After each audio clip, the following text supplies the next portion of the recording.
Hello दोस्तों, स्वागत है आपका हमारे YouTube channel target classes Shahdol में। आज का जो हमारा टॉपिक है वो गुप्त साम्राज्य से संबंधित है। तो गुप्त साम्राज्य का जो समय काल है वो 275 से 550 ईसा पूर्व ईस्वी माना जाता है। कुषाणों का जब पतन हुआ, कुषाणों के पतन के बाद भारत में गुप्त वंश का उदय हुआ।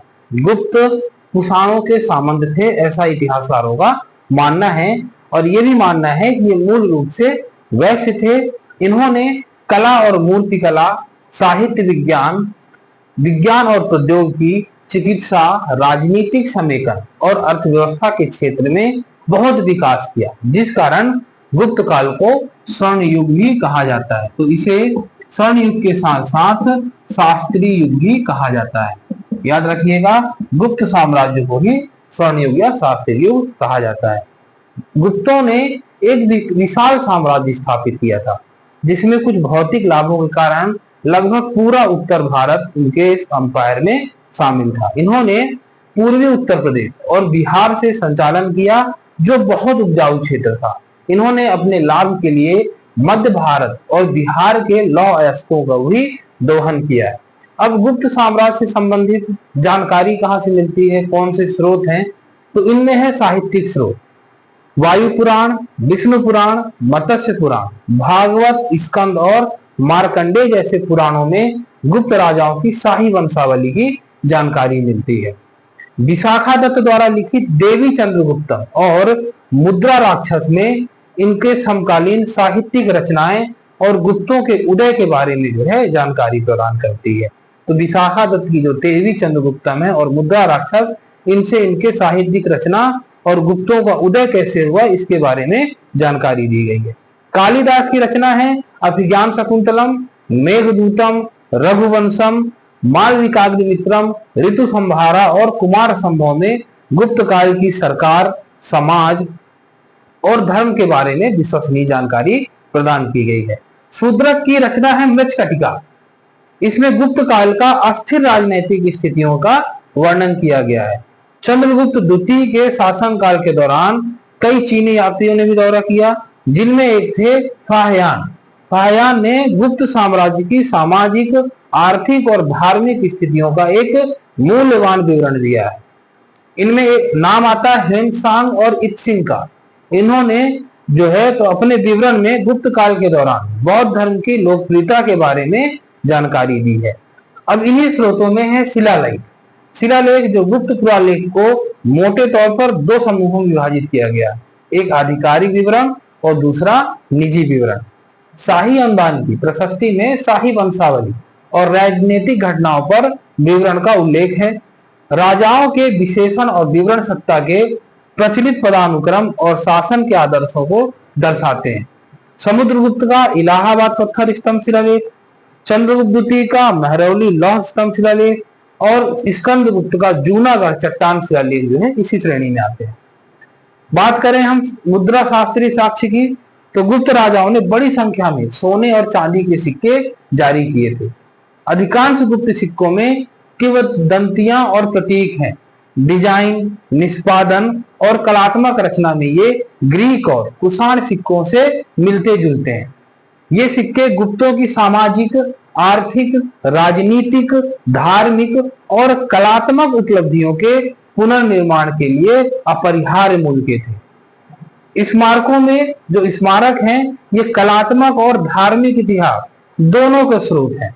ये दोनों के बारे में बताते हैं। वे युग की कला और वास्तुकला का भी वर्णन करते हैं। अब बात करेंगे हम गुप्त वंश के प्रमुख शासकों की।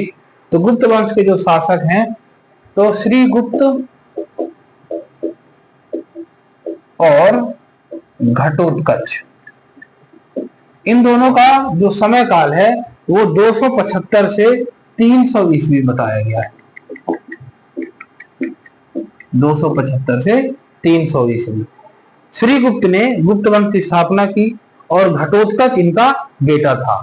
दोनों ने महाराजा की उपाधि ली है और महाराजा की उपाधि उस समय वो लेते थे जो किसी सामंत के अधीन कार्य करते थे, जिससे ये पता चला कि ये स्वतंत्र शासक नहीं थे बल्कि छोटे राजा या सामंत थे। दूसरे शासक हैं चंद्रगुप्त। चंद्रगुप्त। इनका शासनकाल 319 ईस्वी से 350 ईस्वी तक माना गया है। अब बात करें इनके बारे में, तो इन्होंने महाराजाधिराज की उपाधि को अपनाया, और महाराजाधिराज की उपाधि जो राजा होता था, जो स्वतंत्र राजा होता था, वही अपनाता था। तो इससे ये पता चला कि गुप्त वंश के पहले जो स्वतंत्र शासक थे वो चंद्रगुप्त रहे हैं। इनके प्रवेश का वर्ष 319 ईस्वी और गुप्त युग की शुरुआत का प्रतीक भी यही समय काल माना जाता है। इन्होंने लिच्छवी कबीले की राजकुमारी कुमार देवी से विवाह किया था और रानी के नाम से इन्होंने क्या किए थे, सिक्के जारी किए। कुमार देवी की सिक्के के नाम से इन सिक्कों को जाना गया। कमुदी महोत्सव जो विजय काया द्वारा लिखित संस्कृत नाटक है, इसमें मगध राजकुमार चंद्रगुप्त और लिच्छवी की प्रतिद्वंदिता पर आधारित जो है ये पुस्तक लिखी गई, जिसमें चंद्रगुप्त प्रथम के बारे में उल्लेख किया गया। इन्होंने पाटलिपुत्र में इन्होंने क्या किया है, पाटलिपुत्र को अपनी राजधानी बनाई है, और पाटलिपुत्र के साथ साथ मगध, बिहार, साकेत जो आधुनिक अयोध्या कहलाता है, और प्रयाग आधुनिक इलाहाबाद पर इन्होंने शासन किया। इसके बाद अगले शासक आते हैं समुद्रगुप्त। समुद्रगुप्त, इनका शासनकाल 350 ईस्वी से 375 ईस्वी तक रहा। अब इनकी बात करें तो इन्हें महान विजेता किसने कहा, विजय स्मिथ ने कहा, और साथ ही साथ विजय स्मिथ ने इन्हें भारत का नेपोलियन भी कहा। जो एक फ्रांस का शासक था नेपोलियन, उनकी तुलना समुद्रगुप्त से की है, और भारत का नेपोलियन विजय स्मिथ द्वारा ही कहा गया। समुद्रगुप्त भगवान विष्णु के अनुयायी थे। अपने दरबारी कवि हरिसेन द्वारा प्रसिद्ध इलाहाबाद स्तंभ शिलालेख में लिच्छवी दौहित्र अर्थात लिच्छवी के पोते के रूप में इन्हें जाना जाता है। इनके दरबार में बौद्ध विद्वान असंगा और वासुबंधु रहते थे। कवि राजा के रूप में इन्हें जाना जाता था क्योंकि वह संगीत से बहुत प्यार करते थे, है ना। बांसुरी बजाते हुए इनके सिक्कों पर इन्हें चित्रित भी किया गया है। इन्होंने शानदार विजय के उपलक्ष्य में एक अश्वमेध यज्ञ भी किया था। चीनी सूत्रों के अनुसार समुद्रगुप्त ने मेघवर्मन को बोधगया में मठ बनाने की भी अनुमति दी थी। अब बात करेंगे हम चंद्रगुप्त द्वितीय की। अगले शासक हैं चंद्रगुप्त द्वितीय।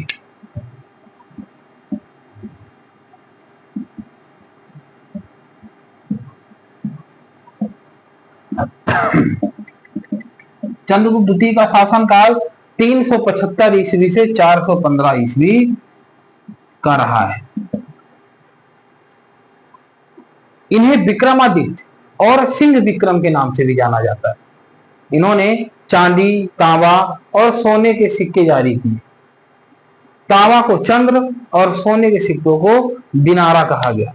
महरौली शिलालेख में इनकी उपलब्धियों को सांस्कृतिक कला और मूर्ति कला के रूप में दर्ज किया गया है, और इनके दरबार में नवरत्न थे, उन्होंने नवरत्नों को जो है संरक्षण दिया है। आगे बढ़ते हैं कुमारगुप्त। कुमारगुप्त का शासनकाल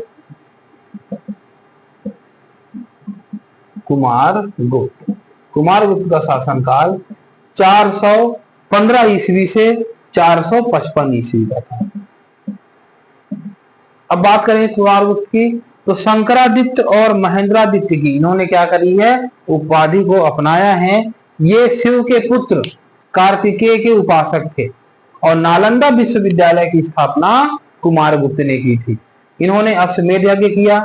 इनके शिलालेख मंदसौर शिलालेख और दामोदर ताम्रपत्र शिलालेख जो है दर्ज किए गए हैं। अगले शासक हैं स्कंदगुप्त। स्कंदगुप्त का शासनकाल 455 ईस्वी से 467 ईस्वी था। 455 से 467 ईस्वी। इनके शासनकाल का जूनागढ़ शिलालेख में ये जानकारी मिलती है कि इनके जो गवर्नर थे कर्णदत्त, इन्होंने सुदर्शन झील की मरम्मत करवाई थी, और स्कंदगुप्त ने हुण को भी हराया था। इन्होंने भी सोने के सिक्के जारी किए, लेकिन इनके जो सोने के सिक्के थे काफी खराब गुणवत्ता के रहे। अगला है नरसिंहगुप्त।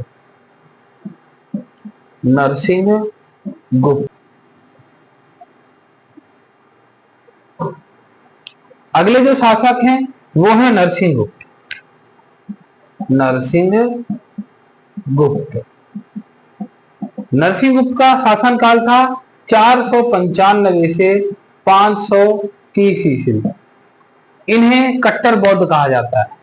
हेन सांग का विवरण के अनुसार इन्होंने मिहिरकुल को हराया था, लेकिन बौद्ध धर्म के प्रभाव का इन्हें जो है रिहा भी कर दिया गया। मिहिरकुल को पराजित करके इन्हें जेल में डाल दिया था, लेकिन बौद्ध धर्म का प्रभाव इतना इनके ज्यादा अंदर था कि उन्होंने उसको जो है जेल से बाहर कर दिया, छोड़ दिया। अब आगे बात करेंगे हम गुप्ताओं के प्रशासन की। तो राजा के पास व्यापक शक्ति थी और उसे मंत्री परिषद द्वारा सहायता प्रदान की गई थी। प्रशासनिक रूप से गुप्त राज्य को देशा या भुक्ति के नाम से प्रांतों में विभाजित किया गया था, और ये बदले में छोटी इकाइयों, प्रदेश या विषाया में विभाजित थे। प्रांतों को कुमार अमात्य, उच्च शाही अधिकारी या शाही परिवार के सदस्यों द्वारा इन्हें शासित किया गया था। नगर पालिका बोर्ड, जिसे अधिष्ठान अधिकरण में मंडल अध्यक्ष, नागर श्रेष्ठी, मुख्य व्यापारी, सार्थवा और कारीगरों और लेखकों के प्रतिनिधि शामिल थे। सामंत मध्यस्थ थे, जिन्हें भूमि का अनुदान दिया गया था या सामंत शासकों पर विजय प्राप्त की गई थी। नगर प्रशासन की बात करें तो पौर एक परिषद थी जो नगर प्रशासन के लिए जिम्मेदार थी। पौर में शहर प्रशासन के अध्यक्ष, व्यापारियों के मंडल के मुख्य प्रतिनिधि, कारीगरों के प्रतिनिधि और मुख्य लेखाकार शामिल थे।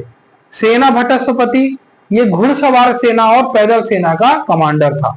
शाही सेना में जबरन मजदूरी या बिष्टी का अभ्यास किया जाता था और सेना भक्त कर का एक रूप रहा है। तो इस तरीके से जो है प्रांतों में इनको विभाजित किया, इनके अधिकारियों की नियुक्ति की गई। अब गुप्त युग के महत्वपूर्ण अधिकारियों की अगर बात की जाए तो इनमें महाबलाधिकृत, याद रखिएगा, महाबलाधिकृत ये अधिकारी कमांडर इन चीफ था। फिर दूसरा था महादंडनायक। महादंडनायक मुख्य न्यायाधीश कहलाए। अगला है महाप्रतिहार।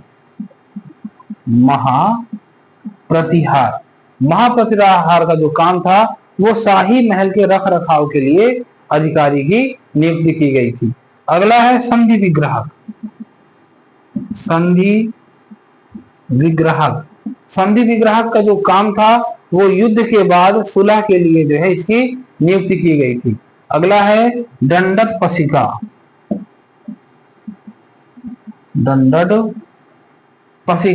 इनका जो कार्य था ये पुलिस विभाग के प्रमुख थे। दंडत पशिका पुलिस विभाग के प्रमुख थे। अगला है भंडागाराधिक्रेता।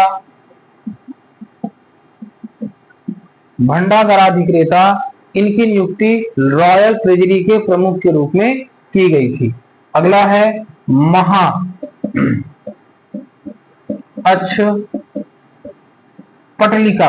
महाअक्षपटलिका की जो नियुक्ति है वो लेखा विभाग के प्रमुख के रूप में की गई थी। अगले हैं विनय स्थिति स्थापक।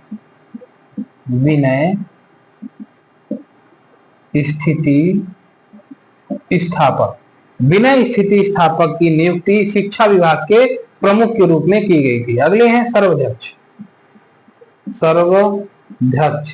सर्वाध्यक्ष की बात की जाए ये सभी केंद्रीय विभागों का इंस्पेक्टर था। अगला है महासपति यह जो है घुड़सवार सेना का नियंत्रक था। अगला है महामयी पितृपति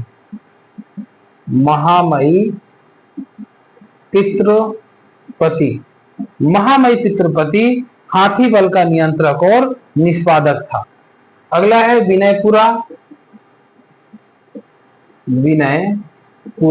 विनयपुरा का जो काम था वो राजा के दरबार में अलग अलग मेहमान पेश करने वाला अधिकारी था। फिर है खाद्य पाकिका नाम से समझ में आ रहा है कि ये क्या तो कौन था, ये रॉयल किचन का इंस्पेक्टर था। अगला है युक्त पुरुष ये युद्ध खाता के अधिकारी थे। अगला है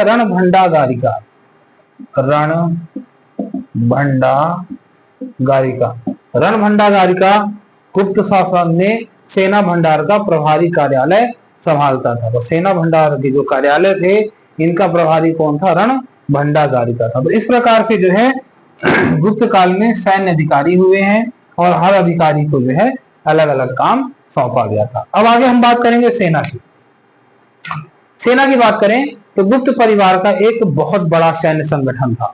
युद्ध के समय राजा ने अपनी सेना का नेतृत्व किया, लेकिन आमतौर पर जो संधि विग्रह का मतलब जो शांति और युद्ध के प्रभारी मंत्री थे उन्हें उच्च अधिकारियों के एक समूह द्वारा मदद की गई थी। सेना को नगद में भुगतान किया जाता था और इनकी जरूरतों की रण भंडागारिका नामक भंडार के प्रभारी अधिकारी द्वारा इनकी अच्छी तरह से देखभाल करते।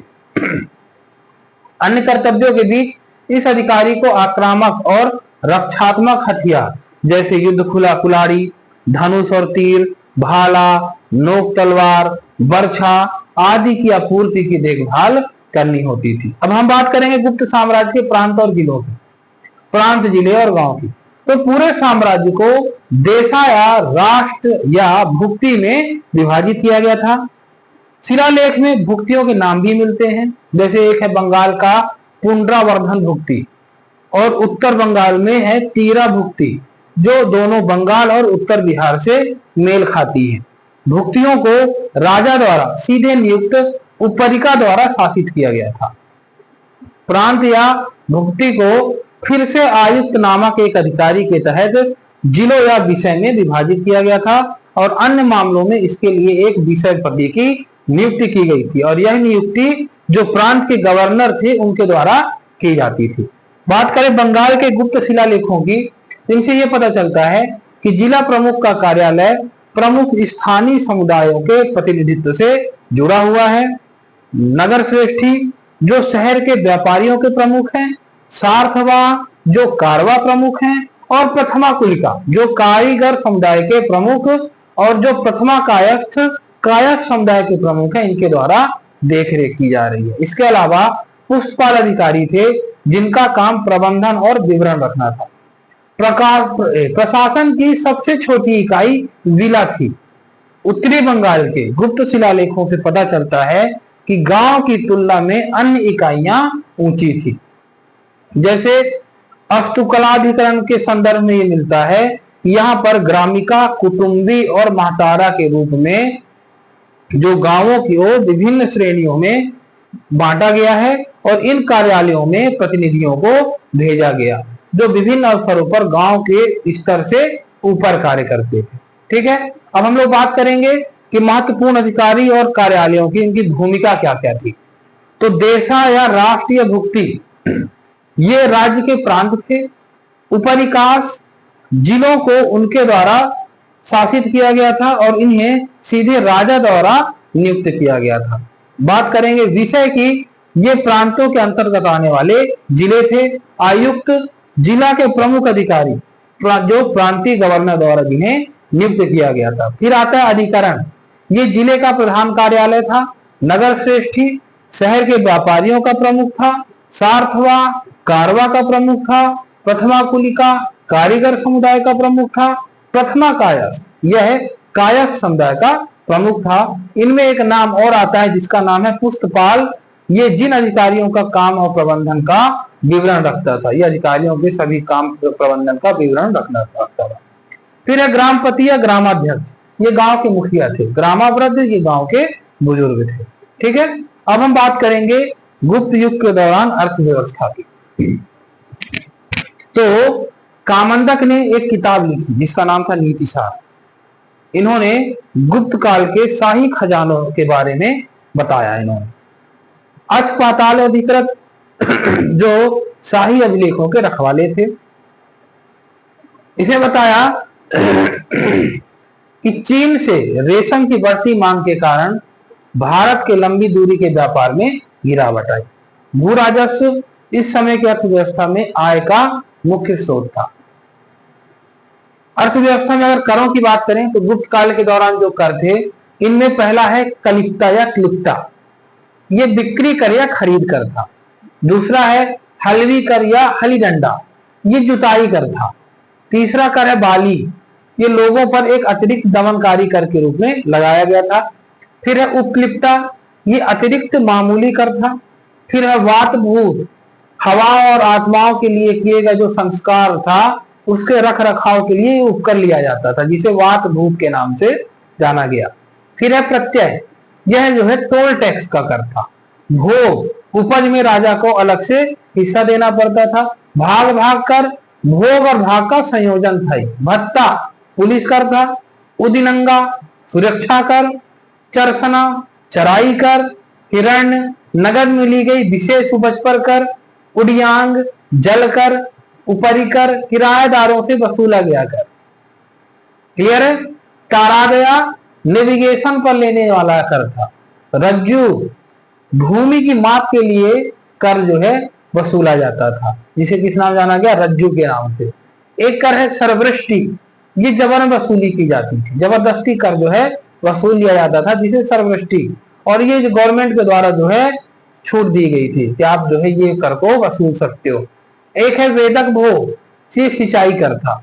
उपार्णिक, सीमावर्ती क्षेत्र से लिया गया कर, जो बॉर्डर थे, बॉर्डर से जो है इस कर को वसूला जाता था। फिर है भोगा, भोगा का मतलब सामान्य श्रद्धांजलि, कि कोई भी व्यक्ति जैसे कोई काम कराने तहसील गया है तो वहां पर जाकर के काम कराना है तो वो 100 रुपया अपनी इच्छा से दे दिया, जिसे श्रद्धांजलि कहा।